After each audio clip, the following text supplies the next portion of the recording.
Prince Harry's known as something of a paper-thin issue person. You know, he can't take criticism, and this has been part and parcel of the problem for a long time. I think you'll all agree with me, chums, that we saw this very evidently when he decided to jump on camera literally in the same few hours after losing that security battle over here in the United Kingdom. He sat down with the BBC on one proviso that they didn't challenge him, and they certainly didn't, and then got out of this usual thing of, yes, on reflection, we should have done that.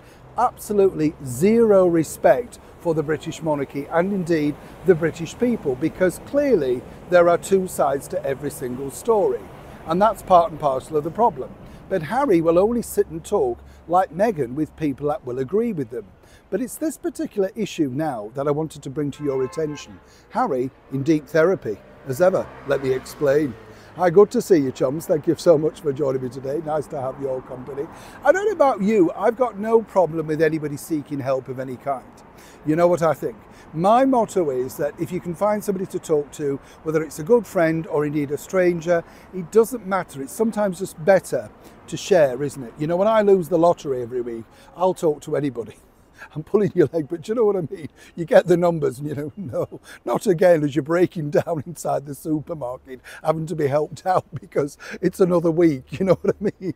But on a serious note, you know, I'm not against any of those things. Not for me personally, because, you know, I just, as many people obviously now know, I get through life with laughter.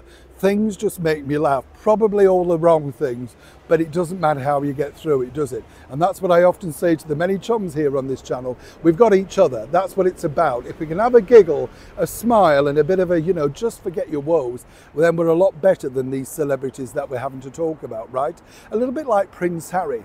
I could never forget the fact that he sat down with that guy, Gabor Mati, and he's now coming to London, in fact, to the Hammersmith Apollo to do a one-man show. You think, wow, that will be exciting, right? And if you remember, Harry was absolutely over the moon by the fact that he got a free therapy session live on air. Meanwhile, you had to pay and then buy the book. You remember that? Harry's openly spoken about the fact that he believes that all senior members of the British monarchy could benefit from some time in therapy. I mean, rather disingenuous again to say that everybody, including him, needs therapy. When you look at people, I'm thinking to myself, I don't necessarily think Catherine, the Princess of Wales, does. I think that she's very clever at connecting with nature. That's her healing power. It's whatever floats your boat, right? Now, this headline came up, and apparently, according to this particular journal, well, Prince Harry is seeking bad dad therapy so he doesn't end up as a deadbeat father like his father. I mean, really, what a shocking thing to say.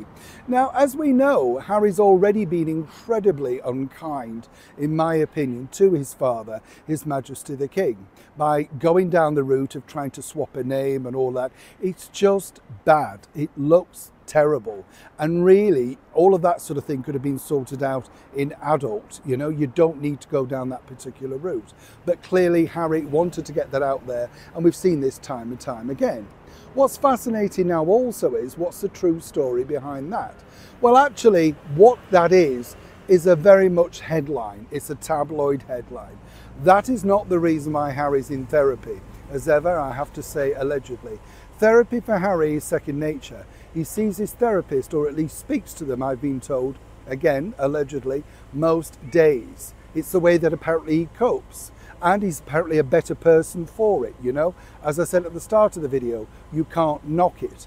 But what they're trying to do here, and one might suggest this could possibly be the new team around them, is to prick it again. Get people talking about how difficult it's been for Harry. When you go around Windsor and you go around Buckingham Palace and all those places that I've just been lucky enough to visit in the last week, you realise what a secure, warm, welcoming world that is. You couldn't get better privacy than in Windsor Castle. It's like a mini world within a world, right? So you went away from all that to go and chance it in the middle of celebritydom, or whatever you want to call it, in California. That's the reason why you're in therapy. If you'd have been back here in the bosom of your family with your father, who clearly loves you, despite everything you've done against him, you wouldn't need this. But then, of course, it wouldn't get the headline, would it?